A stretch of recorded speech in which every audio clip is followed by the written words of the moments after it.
പുറത്തെവിടെയെങ്കിലും പോകാനിറങ്ങുമ്പോൾ അമ്മ, മോനെ ഈ കാശ് കൈവച്ചോ, 2000 രൂപയുണ്ട്. ചുമ്മാ അതും ഇതും മേടിച്ച് പൈസ അണഞ്ഞേക്കരുത്, ചെലവാക്കാതെ ഇങ്ങ് തിരിച്ചു കൊണ്ടുവന്നേക്കണം. ചെലവാക്കാതെ പിന്നെ പോക്കറ്റിലിട്ട് നടക്കാനാണോ കാശ്? ചിലപ്പോ ആയിരിക്കും.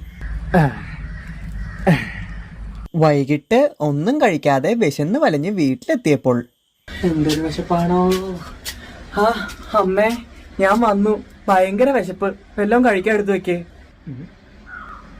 കാശല്ലേ നിനക്ക് ഞാൻ രാവിലെ തന്നുവിട്ടത്, വല്ലതും മേടിച്ച് കഴിച്ചിട്ട് വന്നാ പോരായിരുന്നോ? അമ്മയല്ലേ പറഞ്ഞപ്പോ ചെലവാക്കരുന്ന്. ചെലവാക്കരെന്ന് പറഞ്ഞാ അത് ചെലവാക്കരെന്നാണോ? പിന്നെ ചെലവാക്കരെന്ന് പറഞ്ഞാ ചെലവാക്കരെന്നല്ലേ? നീ എന്നെ പൊട്ടനാണോ? പിന്നെ ചെലവാക്കരെന്ന് പറഞ്ഞാൽ ചെലവെടുത്ത് തേങ്ങ എന്നാണോ? ഹിന്ദു ഇത്. അമ്മ വിശക്കണു, വല്ലതാ.